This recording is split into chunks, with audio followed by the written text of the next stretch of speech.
Hello बच्चों, good morning. I hope आप सब बहुत अच्छे होंगे, बहुत एनर्जेटिक होंगे और बहुत एक्साइटेड होंगे क्योंकि आपके 10th का रिजल्ट आ गया है और सभी बच्चों का जो रिजल्ट है बहुत बहुत बहुत बहुत बहुत अच्छा है। ठीक है, तो अब नए सेशन की आपको शुरुआत करना है। आपको 11th में एडमिशन लेना है तो सीईटी की एग्जाम देनी पड़ेगी 11th के एडमिशन के लिए। तो सीईटी की एग्जाम का प्रिपरेशन आपको डट के करना है। और आज के इस वीडियो में मैथमेटिक्स जो होगा, मैथमेटिक्स का first chapter linear equation in two variable, mathematics part 1 part 2 आपको तो पता ही है। तो पार्ट 1 का जो फर्स्ट चैप्टर है वो क्या है? Linear equation in two variable. तो linear equation in two variable के ऊपर जितने भी मल्टीपल चॉइस क्वेश्चन होंगे आपके सीईटी की किताब वो भी देखेंगे और कुछ एक्स्ट्रा के क्वेश्चन जो लगता है कि सीईटी के एग्जाम में आ सकते हैं वो भी मल्टीपल चॉइस क्वेश्चन अपन देखेंगे। ठीक है, तो चलो स्टार्ट करते हैं linear equation in two variable. तो पहले शॉर्ट में इंट्रोडक्शन देखते हैं, शॉर्ट में इसका रिवीजन कर लेते हैं कि कौन से टॉपिक आपने देखे 10th क्लास में। ठीक है, तो चलो शॉर्ट रिवीजन में स्टार्ट करते हैं। तो लीनियर इक्वेशन टू वेरिएबल होता क्या है? The linear equation in two variable होता क्या है? लीनियर इक्वेशन टू वेरिएबल क्या होता है? तो ऐसा equation which consist two variable, ऐसा इक्वेशन जिसमें कितने वेरिएबल होंगे? Two variable, and degree of each variable is 1, उसे हम बोलेंगे linear equation in two variable. तो ऐसा equation and equation which consist, जो क्या कंसिस्ट करेगा? विच कंसिस्ट टू वेरिएबल, जिसमें कितने वेरिएबल्स होंगे?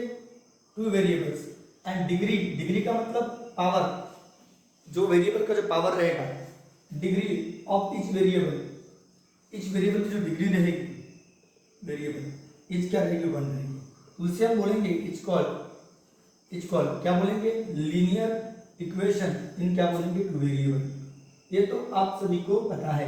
जैसे कि एग्जांपल के तौर पे इसका जनरल फॉर्म लिखता हूं, इट्स जनरल फॉर्म। इसका जनरल फॉर्म इस तरह से होता है बेटा, इसका जनरल फॉर्म इस तरह से होता है। किस तरह से होता है? तो a of ax plus by plus c equal to 0 लिखते हैं कई लोग, या कई लोग ax plus by equal to c भी लिखते हैं। तो ax plus by plus c equal to 0। यहाँ पे x और y की जो डिग्री है बेटा वो कितनी? 1 है। तो आई होप आपको समझ में आ गया होगा। और एक चीज बता रहा हूँ नोट में, बता रहा हूँ। क्या बता रहा हूँ नोट में? कि लीनियर इक्वेशन 1 वेरिएबल, मतलब एक लीनियर इक्वेशन के one linear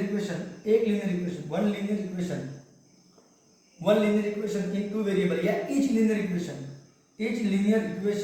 in two variable has infinite solution.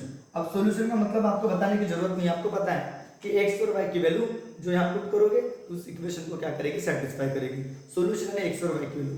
तो each linear equation two variable, हर कोई लीनियर इक्वेशन जो मतलब each and every linear equation in two variable has infinite solution, उसके infinite solution होते हैं।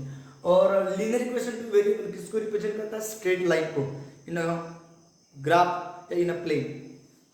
तो each linear equation in two variable has infinite solution. जैसे कि एग्जांपल में x minus y equal to 7, तो हैज अ सॉल्यूशन। इसके solution क्या हो सकती है? बताओ बोलो, इसके सॉल्यूशन क्या हो सकती है?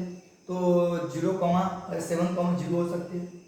7, 0, देखो 7 में से 0 गया तो 7 में से 0 गए, 7 बचेगा। फिर क्या हो सकता है? 8, कितना हो सकता है? 1। देखो 8 में से 1 गए तो 7। 9, 2 हो सकता है, 9, 2। 10, क्या हो सकता है? 3 हो सकता है। बता बराबर। 11, क्या हो सकता है? 4 हो सकता है। तो ऐसे चलते रहेंगे, इनफाइनाइट अनंत सॉल्यूशन रहेंगे, बहुत सारे सॉल्यूशन रहेंगे। और एक चीज नोट में याद रखनी है, पहला नोट, दूसरा नोट, कि क्या बताया मैंने आप लोगों को कि ईच लीनियर इक्वेशन इसको रिप्रेजेंट करता है? रिप्रेजेंट स्ट्रेट लाइन, इसको रिप्रेजेंट करता है स्ट्रेट लाइन।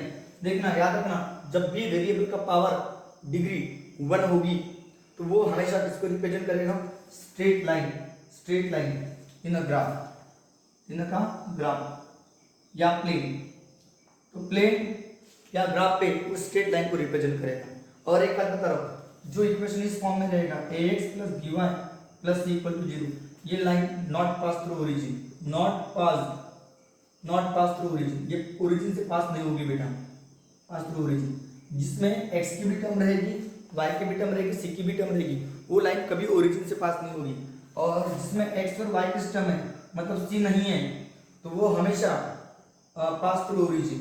ये कहाँ से पास होगी?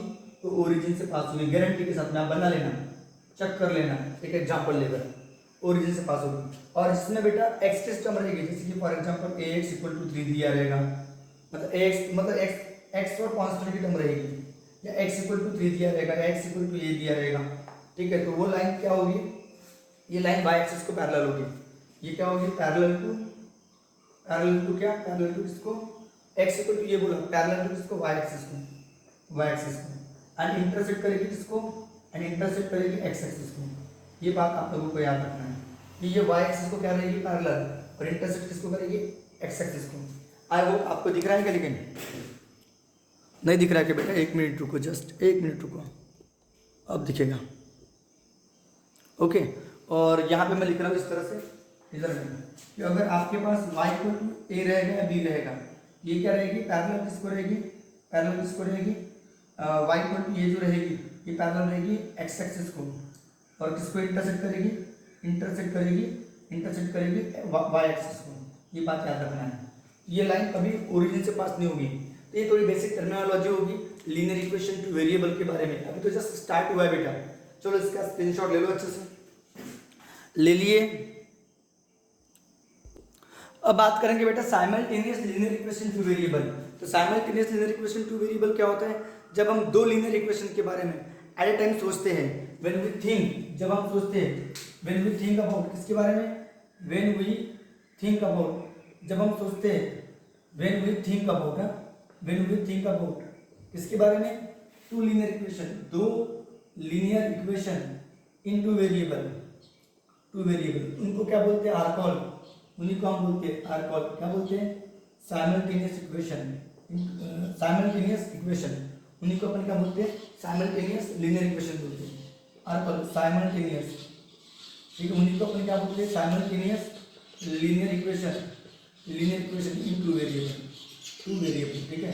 जैसे कि एग्जांपल में इनका जनरल फॉर्म क्या होगा? a1x + b1y = c1, a2x b2y = c2। आई होप आपको समझा होगा। ये simultaneous linear equation two variable. तो इनके रूट्स का नेचर कैसा होगा? नेचर ऑफ सॉल्यूशन कैसे होंगे? मतलब इनके जो रूट्स बोलते हो सॉल्यूशन, x और y की वैल्यू, इनका नेचर कैसा रहेगा? तो नेचर ऑफ सॉल्यूशन, इनका नेचर ऑफ सॉल्यूशन कैसा होगा? वो किस पे डिपेंड रहेगा?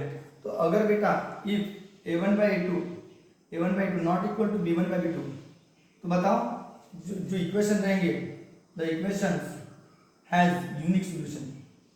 कितना सॉल्यूशन रहेगा? यूनिक सॉल्यूशन रहेगा बेटा, यूनिक सॉल्यूशन। आप चेक कर लेना, a1/2 b1/b2 अगर इक्वल नहीं आया तो वो उनके सॉल्यूशन कैसे रहेंगे? यूनिक सॉल्यूशन रहेगा। एंड रिप्रेजेंट, इसको रिप्रेजेंट करेंगे इंटरसेक्टिंग लाइन को। किसको रिप्रेजेंट करेंगे? इंटरसेक्टिंग लाइंस को रिप्रेजेंट करेंगे बेटा, इंटरसेक्टिंग लाइंस को, ये इंटरसेक्टिंग लाइन को रिप्रेजेंट करेंगे। अब ग्राफ पेपर में ये वाली लाइन बनाना, ये वाली लाइन बनाना, दोनों इंटरसेक्ट करेंगे किसी ना किसी पॉइंट पे। तो एक ही पॉइंट पे इंटरसेक्ट करेंगी, मतलब एक ही आपको सॉल्यूशन निकलेगा।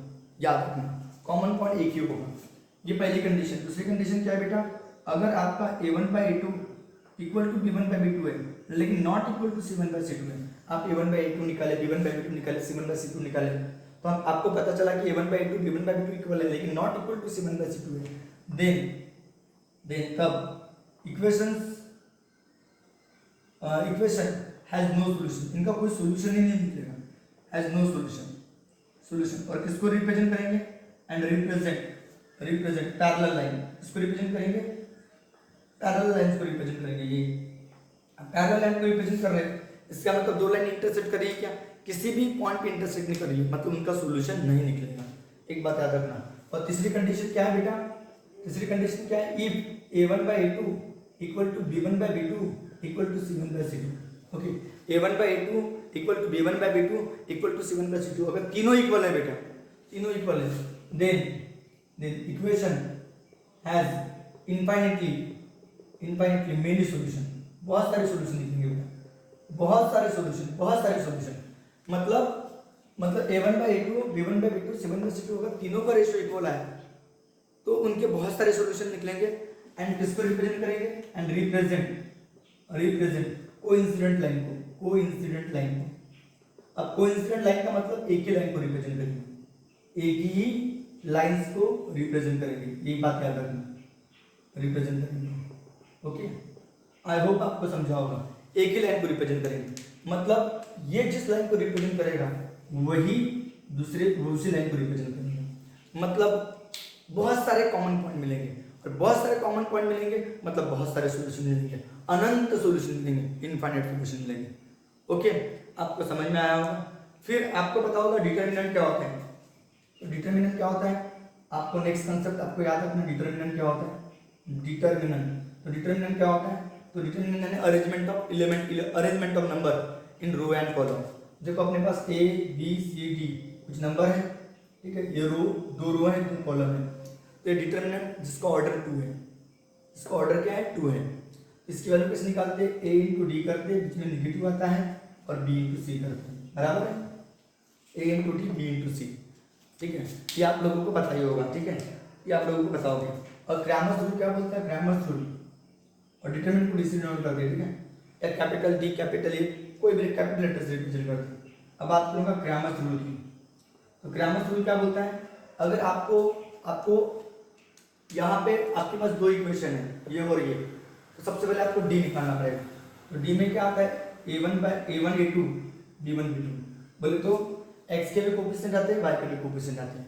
और डी ऑफ एक्स क्या होता है? डी ऑफ एक्स, तो जिसमें x के कोफिशिएंट मिसिंग होते हैं, कांस्टेंट आते हैं, c1 c2 और b1 b2 जैसा का वैसा रहता है।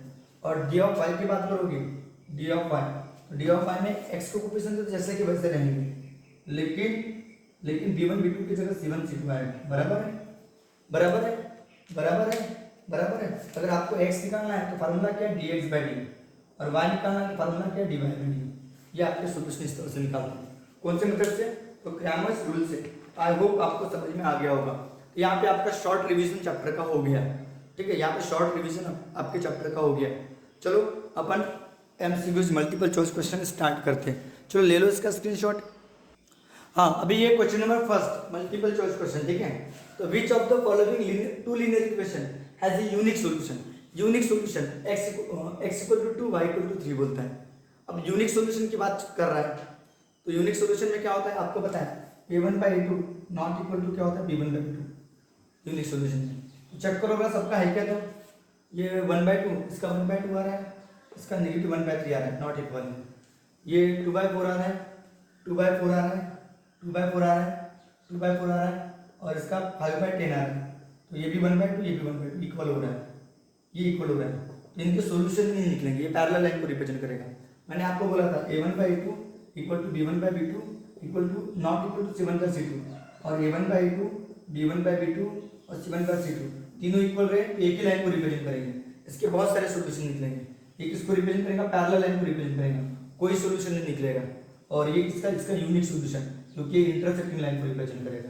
जब a1 बाई a2 ये हो सकता है, ये तो बिल्कुल नहीं होगा, ठीक है, क्योंकि पैरेलल लाइन को रिप्रेजेंट कर रहे हैं। और ये 2/3 1/2 ये भी हो सकता है, 1/5 ये भी हो सकता है। अब किसके सॉल्यूशन होंगे वो पता करना है। तो पता करने के लिए ये एक तरीका था, ये तो होगा नहीं, इन तीन में से कोई ना कोई ऑप्शन होगा। तो सिंपल सा बनता है 2 और 3 की वैल्यू यहाँ डालो। तो 2 और 3 कितना होता है? 2 और 3 कितना होता है? 5 होता है। 5 है क्या? नहीं, ये फेल हो गया, ये भी फेल हो गया। ये देखो 2 2 जा 4 चेक करते हैं, 2 2 जा 4 और ये 3 कितना होता है? 1 हो रहा है। और ये डालो वाला 2 3 जा 6 और 2 3 जा 6, 6 और 6 कितना होता है? 12 होता है। ये फेल, ये भी नहीं होगा, ये हो सकता है शायद। चेक कर लो, ये 2 4 3 जा -12 और -14 है, तो कितना होगा? ये 2 ये कितना है? y की वैल्यू कितनी है? 3 है, 4 3 जा 12 होगा, तो ये प्लस होगा शायद। मैंने ऑप्शन क्वेश्चन गलत नहीं लिख दिया ऑप्शन में। x - 4y - 14, हाँ ये मैंने गलत लिख दिया, ये -3 है। ओके, होता है कभी कभी। तो क्या होगा? x की जगह 2 डालोगे, ये माइनस माइनस का हो जाएगा, प्लस हो जाएगा, 3 4 जा 14 होगा और -14 और 3 4 12 होगा। ये 14 - 14 क्या हो रहा है? 0 हो रहा है, सेटिस्फाई हो रहा है। अब इसमें डालो, 5 टू जा कितना होगा बेटा 10 होगा, और माइनस वाई की जगह क्या डालोगे -3, नेगेटिव नेगेटिव क्या हो जाएगा पॉजिटिव 3, 13 - 13 आ रहा है 0। ये बोल रहा है इनमें से ये x = 2 y = -3, ये किसका यूनिक सोल्यूशन में पता करना है आपको। तो इसका तो है नहीं, इसका तो है नहीं, आपका फोर्थ ऑप्शन सही रहेगा। तो चेक करने के लिए क्या किया अपन ने, चेक करने के लिए क्या किए, x = 2 y = -3 में पुट किया। तो देखो फॉर x = क्या, देखो x = x - 4y - 40, तो x = 2 डाले तो -4 y की जगह कितना डाले -3 डाले, -14, तो कितना हो रहा है 2 + 12 हो रहा है -14, तो 14 - 14 क्या आ रहा है 0 आ रहा है, आ रहा है। फिर 5x - 1 -13 के लिए देखिए, तो 5 इंटू कितना हो रहा है बेटा 2 होगा, y की जगह -3 पुट करोगे -13, तो 5 2 जा 10 + 3 -13, 13 - 13 क्या हो रहा है 0, देयरफॉर फोर्थ ऑप्शन करेक्ट है। तो फॉर किसके लिए, x = 2 के लिए और y = -3 के लिए, तो ये वाले आप सेटिस्फाई हो रहा है, ठीक है, इसलिए फोर्थ ऑप्शन करेक्ट रहेगा। चलो ले लो इसका स्क्रीनशॉट अच्छे से। हाँ, तो सेकंड क्वेश्चन देखो, आपके पास एक डिटरमिनेंट दिया है, तो सॉल्यूशन में क्या करोगे, आपके पास डिटरमिनेंट दिया है 5/3, 7/2, 3/4, 3/2, इसका वैल्यू निकालो। इन दोनों का मल्टीप्लिकेशन 5/3 × 3/2 बराबर है, बीच में नेगेटिव आता है माइनस आता है, 3/4 × 7/2, ये तो आपको पता है। तो कितना होगा 5 3 जा कितना होगा, 3 से 3 कैंसिल हो रहा है, 5/2 होगा बराबर है, और यहाँ पे कोई कैंसिल नहीं हो रहा है, 3 7 21, 4 2 जा 8, तो बेस सेम कर लो, यहाँ 8 है तो यहाँ 8 कर लो, तो 8 करने के लिए 4 से मल्टीप्लाई करोगे, 4 5 जा 20 और 4 2 जा 8, 21/8, तो 20 में से 21 गए तो -1/8, तो -1/8 पहले तो आप बोलोगे बी, तो बी ऑप्शन ये क्या, यहाँ बी ऑप्शन तो है, लेकिन इसका भी क्यूब करोगे, इसका भी मतलब -1/8 टच होता है, और इसका भी मतलब 812 का क्यूब रूट 8 टच होता है। बोले तो आपके तीनों ऑप्शन बी सी डी तीनों ऑप्शन करेक्ट है, तो which option, second option correct, B C and D, ठीक है। तो ऐसा मत करना -1/8 आया तो बस बी को लिख लोगे, ये आपका ऑप्शन है 1 2 3 4, तो ए और सी करेक्ट है कि बी सी डी करेक्ट है कि ए बी सी करेक्ट है कि ए सी डी करेक्ट है, चेक करना है। तो इसका भी आंसर, अपना आंसर -1/8 है, तो ये भी रहेगा, ये भी रहेगा और ये भी रहेगा। चलो ले लो इसका स्क्रीनशॉट, बहुत इजी है।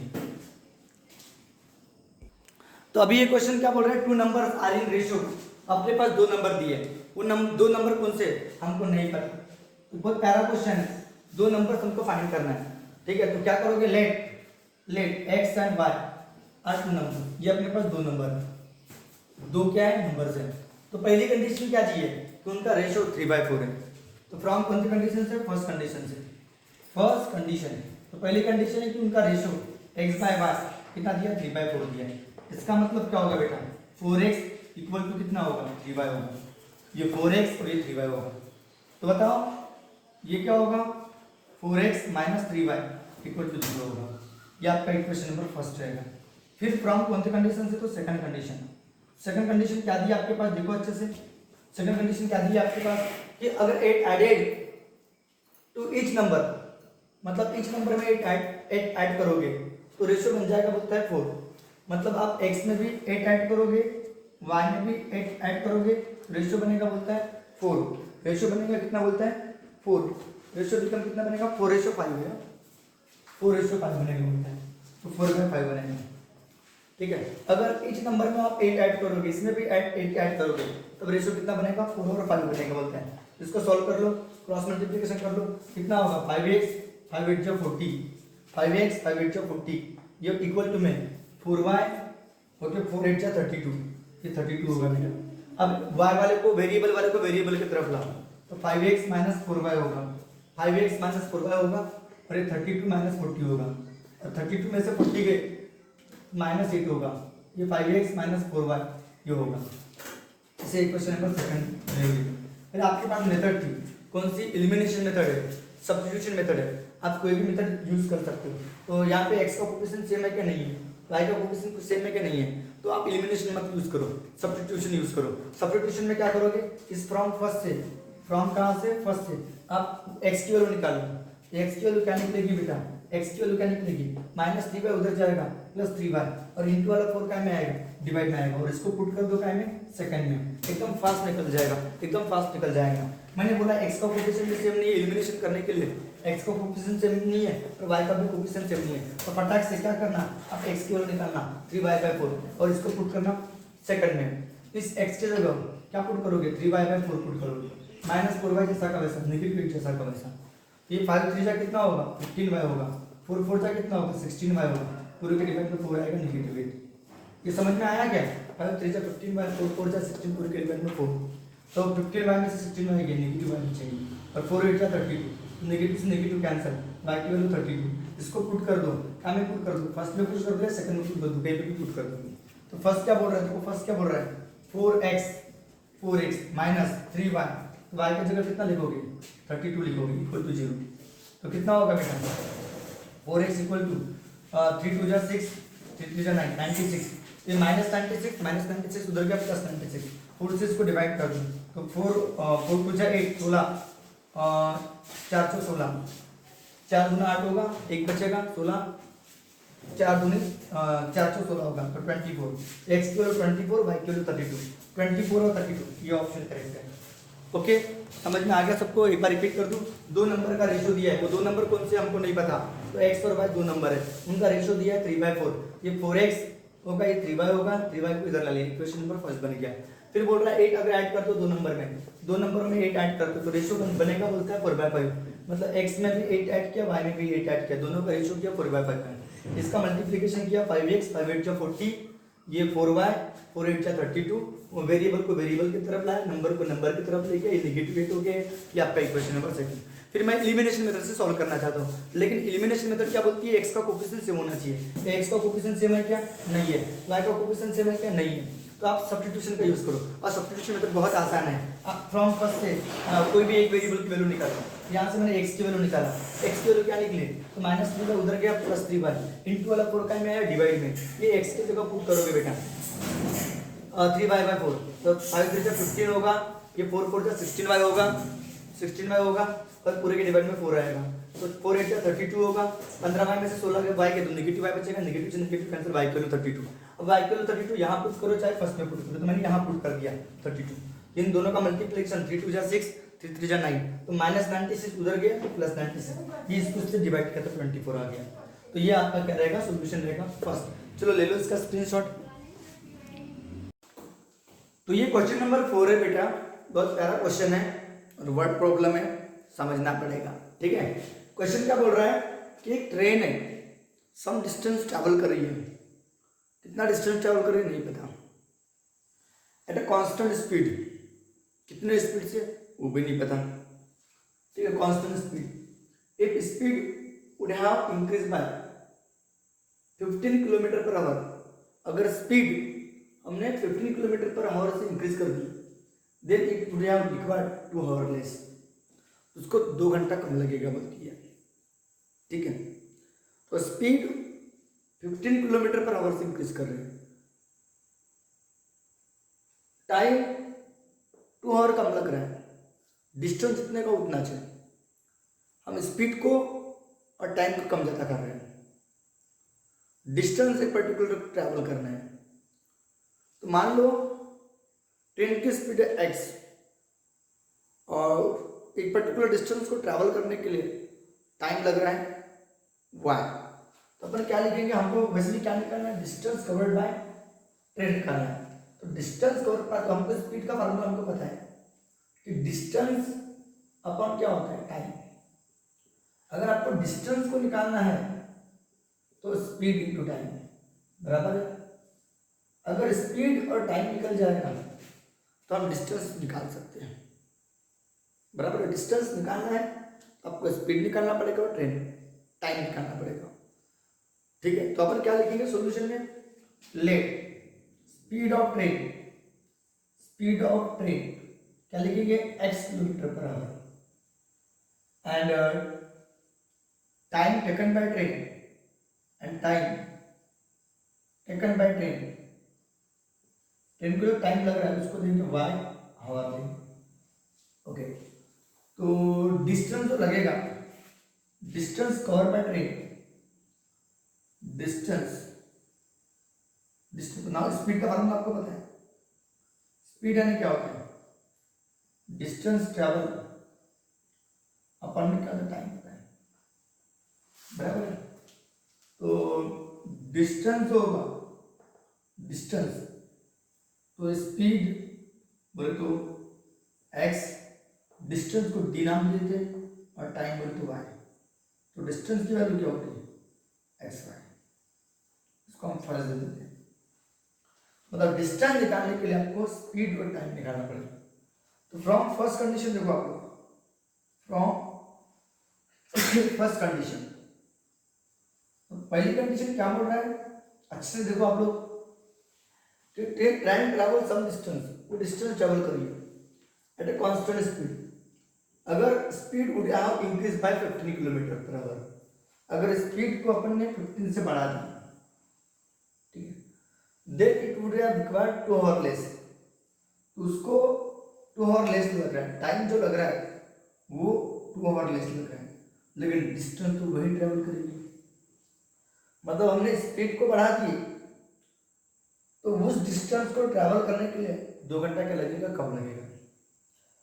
समझ में आ रहे हो क्या, अगर हम पर्टिकुलर स्पीड से जा रहे हैं और पर्टिकुलर टाइम लग रहा है, हम इतना डिस्टेंस ट्रैवल कर रहे हैं, लेकिन स्पीड को बढ़ा दूंगा तो टाइम क्या लगेगा, कम लगेगा, डिस्टेंस तो उतना ही ट्रैवल करेंगे क्योंकि स्पीड हम बढ़ा दिए।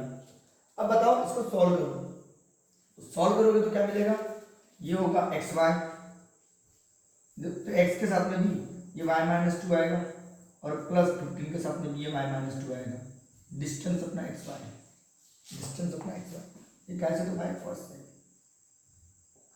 ओके। अब इसका ब्रैकेट ओपन करोगे, ये हो जाएगा एक्स वाई, ये ट्वाइस एक्स, ये 15y माइनस 15 टू जा 30 और एक्स वाई, एक्स वाई से एक्स वाई उखड़ गए, तो ये प्लस इधर आएगा तो माइनस हो जाएगा, उखड़ जाएगा। अब बताओ twice x negative twice x जैसा का वैसा रखेंगे, बराबर है, प्लस 15y जगह पे रखेंगे और माइनस 30 को उधर ले जाएंगे, तो पॉजिटिव 30, ये आपका इक्वेशन नंबर कौन सा हो जाएगा, सेकंड हो जाएगा। आई होप आपको समझ में आया होगा। फिर फ्रॉम सेकंड कंडीशन, तो सेकंड कंडीशन क्या बोल रहा है, देखो अच्छे से, सेकंड कंडीशन क्या बोल रहा है कि but if speed of train decrease by 5 kilometre per our, अब आपने स्पीड डिक्रीज कर दी है x माइनस 5 से, तो टाइम क्या लगेगा, ज्यादा लगेगा, तो देखो टाइम रिक्वायर्ड 1 आवर मोर, तो y को जो लगेगा वो 1 आवर मोर लगेगा, डिस्टेंस तो उतना ही ट्रेवल करेंगे। अब स्पीड कम कर रहे हैं, टाइम ज्यादा लगेगा उस डिस्टेंस को ट्रेवल करने के लिए, यह है सेकंड कंडीशन, यह है सेकंड कंडीशन, समझ रहे हो ना।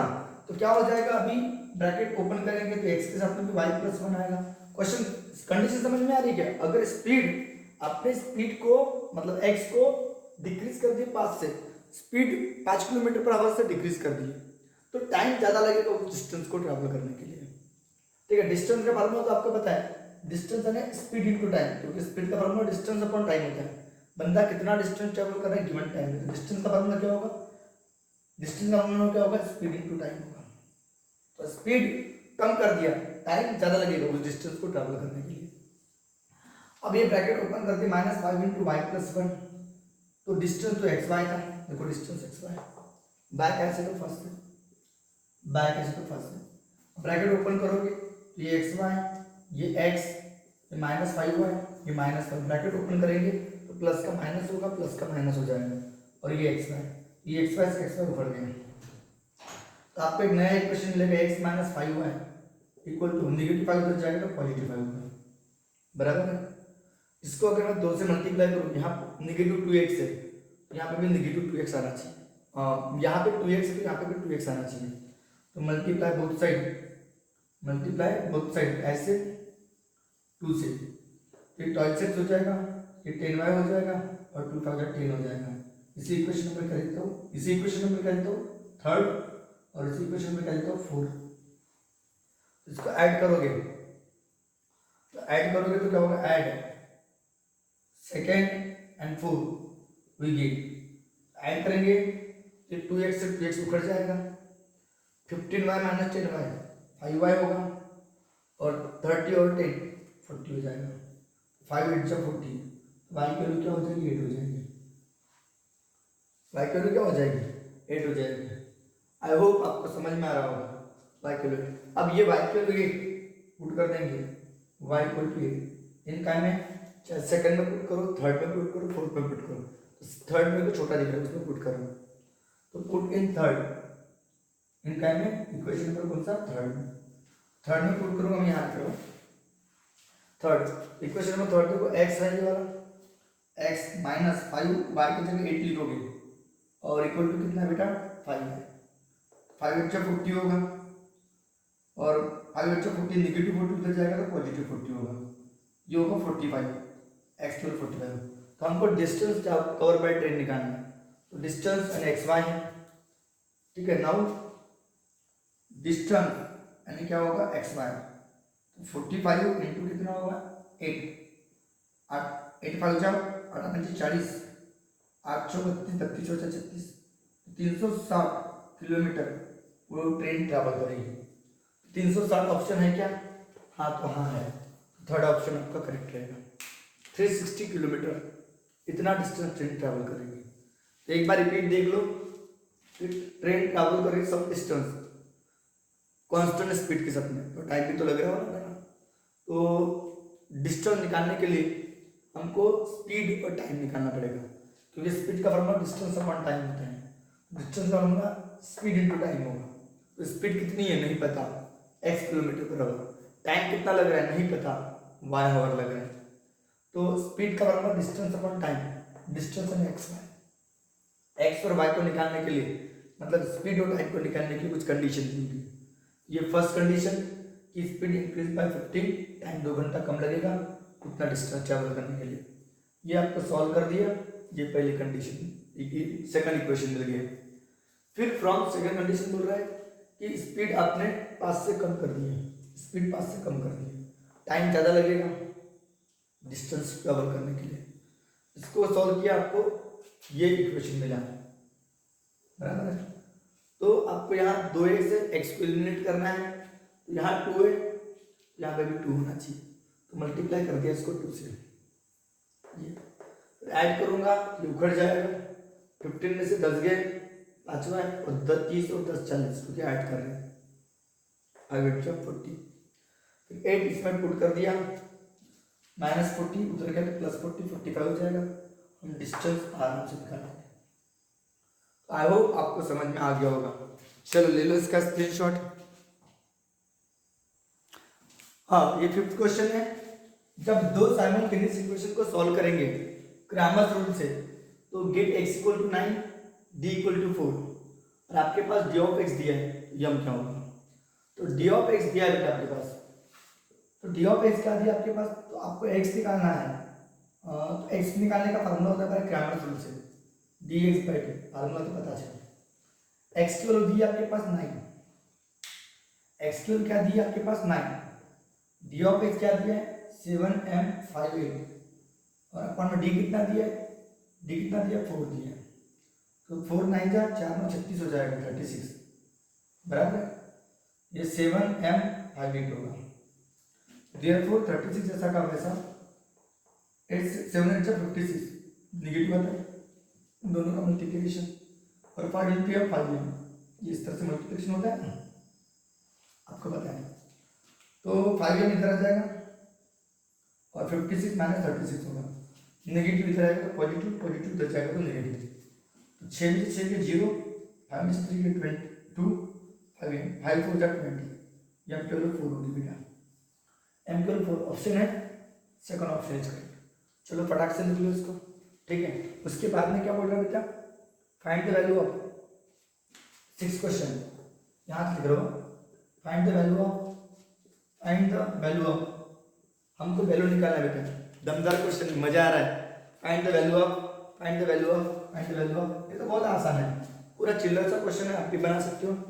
5 3 -7 -4, 5 3 -7 -4, तो पहला ऑप्शन है -1, दूसरा ऑप्शन है -41, थर्ड ऑप्शन है 41 और फोर्थ ऑप्शन है आपके पास 1। तो यहाँ से सही ऑप्शन कौन सा निकालना है, तो सॉल्यूशन में भैया लोग यहाँ के एमसीक्यूज पे डिपेंड नहीं रहना है, आपके पास जो भी स्टडी मटेरियल होगा वहाँ के भी एमसीक्यूज की प्रैक्टिस करना है। ठीक है, मैं तो सीटी की किताब के सारे एमसीक्यूज करवा के दे रहा हूँ, लेकिन आपको बाकी के भी एमसीक्यूज करना है डट के, मेहनत करके। ठीक है, तो क्या होगा बेटा, आपके पास इसकी वैल्यू निकालनी है। तो लेट डी इक्वल टू क्या दिया आपके पास, 5 3 -7 -4 ये दिया है। मेरा थोड़ा गला बैठ गया है, कंटिन्यू पढ़ा के। तो 5 इंटू -4 होगा, 5 इंटू -4 बीच में निगेटिव आता है, माइनस का सिंबल आता है, और -7 इंटू 3 होगा बेटा। ठीक है, 5 इंटू -4, 5 इंटू -4 बीच में निगेटिव आएगा, -7 इंटू 3 होगा। तो 5 4 जा -20 और माइनस माइनस प्लस हो जाएगा, 7 3 जा 21, 21 में से 20 गए तो 1 बचेगा। तो 1 ऑप्शन है क्या, हाँ है, fourth option is correct, fourth option is correct. और यहाँ पे कौन सा आया था, यहाँ पे कौन सा m इक्वल टू 4 आया था, तो answer is second option is correct 4। Okay, चलो ले लो इसका स्क्रीनशॉट, ले लो इसका स्क्रीनशॉट, ले लो इसका स्क्रीनशॉट।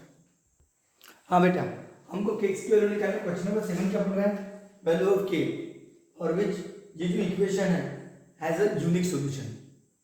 तो यूनिक सॉल्यूशन में क्या होता है, a1/2 फॉर यूनिक सॉल्यूशन के लिए, यूनिक सॉल्यूशन के लिए आपको पता है a1/2 not equal to b1/b2 होता है। तो a1 कितना है बेटा, k, जो x का कोफिशिएंट होता है वो a1, x का कोफिशिएंट यहाँ पे 1, नॉट इक्वल टू y का कोफिशिएंट b1 3 और यहाँ y का कोफिशिएंट -1 है। इसका मतलब k/1 k not equal to -3 होगा। विच ऑप्शन देखो, 2 ऑप्शन इज करेक्ट, तो आंसर इज आपका 2 ऑप्शन -3। अब यहाँ पे बोल रहा है क्या, एक क्वेश्चन नंबर 8 क्या बोल रहा है, टू ड्रॉ अ ग्राफ। ये सबको समझ में आया ना, यूनिक सॉल्यूशन क्या होता है आपको पता है, यूनिक सॉल्यूशन में a1/2 not equal to b1/b2, ये इंटरसेक्टिंग लाइन को रिप्रेजेंट करता है। इंट्रोडक्शन वाले टॉपिक में मैंने आप लोगों को बताया था। ठीक है, पैरेलल लाइन के लिए क्या होता है कंडीशन, कि a1/2 equal to b1/b2 but not equal to c1/c2, और कोइंसिडेंट लाइन के लिए a1/2 equal to b1/b2 equal to c1/c2। ये किसके लिए, कोइंसिडेंट लाइन के लिए, और ये वाला किसके लिए, पैरेलल लाइन के लिए। इसके कोई सॉल्यूशन नहीं होते, नो सॉल्यूशन, इसके इनफाइनाइट सॉल्यूशन होते हैं इसके। चलो आगे बढ़ते हैं। टू ड्रॉ द ग्राफ, इस ग्राफ को ड्रॉ करने के लिए आपके पास 4x + 5y = 19, तो y की वैल्यू निकालना है। अगर x = 1 है तो फॉर x = 1 के लिए तो x की जगह 1 डालोगे, 5y = 19 होगा बेटा। तो y की वैल्यू आपके आराम से निकल जाएगी, 5y = 19 - 4 +4 उधर जाएगा, तो y की वैल्यू क्या होगी, 15/5, 5 3 15, y की वैल्यू कितनी हो जाएगी, 3 हो जाएगी। चिल्लर सा क्वेश्चन था। ठीक है, कौन सा ऑप्शन सही है, तो सेकंड ऑप्शन सही है, तो answer is second option. I hope आपको समझ में आ गया होगा। चलो ले लो इसका स्क्रीनशॉट। हाँ देखो, क्वेश्चन नंबर 9 क्या बोल रहा है बेटा, फाइंड द वैल्यू ऑफ के। पूरा चिल्लर सा क्वेश्चन है, दोनों क्वेश्चन पूरे चिल्लर है, बहुत इजी है, बहुत इजी है। ठीक है, द वैल्यू ऑफ के फॉर विच, ये जो इक्वेशन है बेटा has a infinite number of solution. तो फॉर इनफाइनाइट सॉल्यूशन के लिए, for infinite number of solution के लिए, नंबर ऑफ सॉल्यूशन, तो बताएं आपको जब इनफाइनाइट क्या होता है, जब दो लाइन कोइंसिडेंट होती है, कोइंसिडेंट होती है मतलब एक ही लाइन को रिप्रेजेंट करती है। उस समय आपको पता है a1/2 equal to b1/b2 equal to c1/c2 होता है। तो a1/2 यानी x का कोफिशिएंट, x का कोफिशिएंट 1/2, b1/b2 यानी क्या होगा 1/k, 1/k, c1/c2 4/k, तो कोई भी ले लो, इसका भी आंसर 1/2 पूछने वाला है। तो देयरफॉर 1/2 इक्वल टू 1/k, तो k 1 जा k 2 1 जा 2, तो k की वैल्यू 2 हो जाएगी बेटा। तो k की value 2, which option correct, first option is correct, तो फर्स्ट ऑप्शन इज करेक्ट। ठीक है, आंसर में ओके। उसके बाद में बताओ, ये तो बहुत चिल्लर क्वेश्चन है। First simultaneous equation in variable x and y, d of x 49 दिया है, d ऑफ y -63 दिया है, d 7 दिया है। आपको x की वैल्यू निकालना है, तो x की वैल्यू का फॉर्मूला dx/d होता है। तो d ऑफ x 49, d 7, तो आपका आंसर होगा 7। विच option correct, first option is correct, तो आंसर में आपका कौन सा ऑप्शन आएगा, फर्स्ट ऑप्शन आएगा। आई होप आपको समझ में आ रहा होगा। चलो ले लो इसका स्क्रीनशॉट, बहुत इजी है। अब ये क्वेश्चन नंबर 11 देखो, ये तो पूरा सिमिलर सा क्वेश्चन है कि for a simultaneous equation in variable x and y, d of x d of y d दिया है, तो find the value of y। आपको y की वैल्यू निकालना है। y की वैल्यू क्या होती है? dy by dt। तो dy कितना दिया है? -18, ये -3, 3 6 जाए तो आंसर आएगा 6, और ये 6 आपका आंसर होगा। फोर्थ ऑप्शन इज करेक्ट, ये -14 है, तो फोर्थ ऑप्शन इज करेक्ट है बेटा, fourth option 6 is correct. Okay, answer में अब बोल रहा है यहाँ पे value of k for which system of equation has no solution. तो सॉल्यूशन में क्या लिखोगे कि the for equation for system of equation has no solution. No solution मतलब कि सॉल्यूशन ही निकल रहे हैं, इसका मतलब वो इक्वेशन पैरेलल लाइन को रिप्रेजेंट कर रहे हैं, और पैरेलल लाइन के लिए कंडीशन क्या होती है? a1/a2 equal to b1/b2 not equal to c1/c2। यहाँ पे तो नॉट इक्वल टू वाला दिया नहीं है, हमको k की वैल्यू निकालना है, तो क्या होगा बेटा? 1/6 हो गई, x का कोफिशिएंट a1/a2, b1/b2 क्या होगा? 2/8 होगा, नॉट इक्वल टू 5/8 होगा। ठीक है, ये 2/k होगा, सॉरी 2/k। तो इसका आंसर क्या होगा? 1/6 लिख दिया है, 2/k और 5/8, ये हमारे पास कंडीशन दी है। x/2 6/k 6x, तो आपके ऑप्शन जो लिखा मैंने 3 ऑप्शन गलत लिखे बेटा, 3 6 और बाद में क्या बोल रहे हैं? 12 एंड -12, तो ऑप्शन गलत नहीं दिया था मैंने। हाँ ओके लिसन, तो क्या हो जाएगा? k1 जा k 6 to 12, तो आप 1/6 equal to 2/k and 2/k equal to 5/8। तो k की वैल्यू क्या होगी? k1 जा k 12 एंड 2 8 जा 16/5k नॉट इक्वल टू रहेगा। ये तो ऑप्शन आपके पास है नहीं, ये तो ऑप्शन है आपके पास, तो आपका थर्ड ऑप्शन करेक्ट रहेगा, ये वाला। तो answer is third option, k equal to 12। I hope आपको समझ में आ गया होगा। तो अगर ये दोनों ऑप्शन होते आपके पास, ये यहाँ पे भी 2 ऑप्शन नहीं दिए, तो ये ऑप्शन करेक्ट रहेगा। k की वैल्यू कितनी रहेगी? 12 रहेगी। ना बेटा देखो, ध्यान दो अच्छा से इस बार। टू सॉल्व दिस इक्वेशन हमको d की वैल्यू निकालना है। x + y = 3 दिया है, 3x + 2y - 4 = 0 दिया है, तो आपको बेटा d की वैल्यू निकालना है। तो d में क्या होता है? x के कोफिशिएंट आते हैं 1 और 3, और y के कोफिशिएंट आते हैं 1 और 2, तो जो आंसर निकलेगा वो होगा। तो 2 1 जा 2 -3 1 जा 3 -1, फोर्थ ऑप्शन इज करेक्ट। खत्म का। d में क्या आते हैं? x के कोफिशिएंट और y के कोफिशिएंट। ठीक है, अब हमको क्या निकालना है इस बार? इस क्वेश्चन नंबर 14 में dy निकालना है। तो dy में क्या आते हैं? dy में क्या आते हैं? y के कोफिशिएंट मिसिंग होते हैं, तो x के कोफिशिएंट तो रहेंगे 5 और 2, और y के कोफिशिएंट की जगह कांस्टेंट आते हैं। एक बात याद रखना, x के कोफिशिएंट और कांस्टेंट, एक बात याद रखना। ठीक है, dy के समय y के कोफिशिएंट मिसिंग होते हैं, तो कितना होगा? 5 × -10 होगा, -2 × -11 होगा, ये -50 होगा प्लस 22 होगा, 11 2 जा, और नेगेटिव पॉजिटिव हो जाएगा, तो 10 में से 2 गए 8, ये 4 हो जाएगा, 4 में से 2 गए 2, -28 होगा। Which option correct? तो fourth option is correct. I hope आपको समझा होगा, क्योंकि dy के समय x के कोफिशिएंट तो रहेंगे, y के कोफिशिएंट की जगह कांस्टेंट आते हैं। ठीक है, सर समझ में आ गया। फिर 15 क्या बोल रहा है? 15 क्या बोल रहा है? आप लोग अच्छे से देखो, 15 क्या बोल रहा है? 15 बोल रहा है कि हमारे पास 2 इक्वेशन है और एक कंडीशन दी है। कंडीशन क्या दी है? am not equal to bm। अब नॉट इक्वल टू बोला, देखो b को इधर ला, a/b, not equal to m by n. देखो ए बाई बी, ये बी होगा बेटा,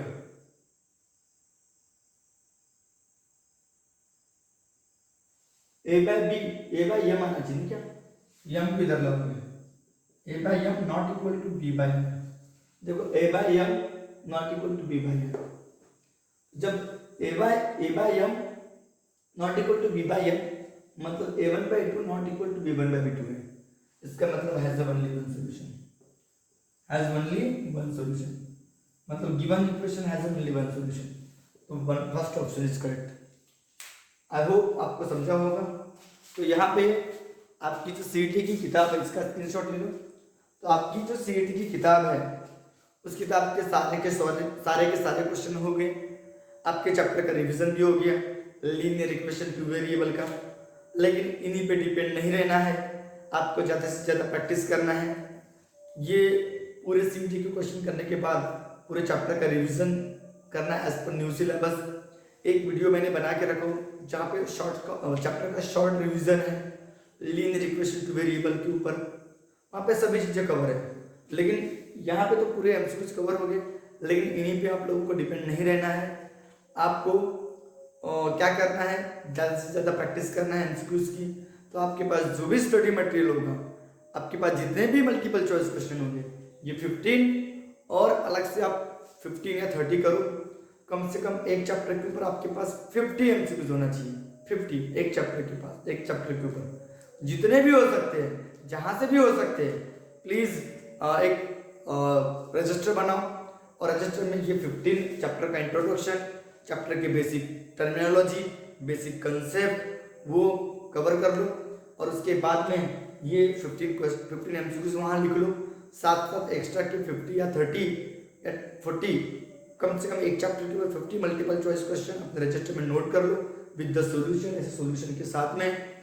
ठीक है, एमसीक्यूज लिखो, ऑप्शन लिखो, सॉल्यूशन लिखो, एमसीक्यूज लिखो, ऑप्शन लिखो, सॉल्यूशन लिखो, ताकि आपका फास्ट रिवीजन हो सके। ठीक है, तो okay, if you like this video, if you understand something, if you understand all the concept of this video, if you get something from this video, so please like, share and subscribe this channel and press on a bell icon to get notification of upcoming video. Okay, thank you, bye bye, take care.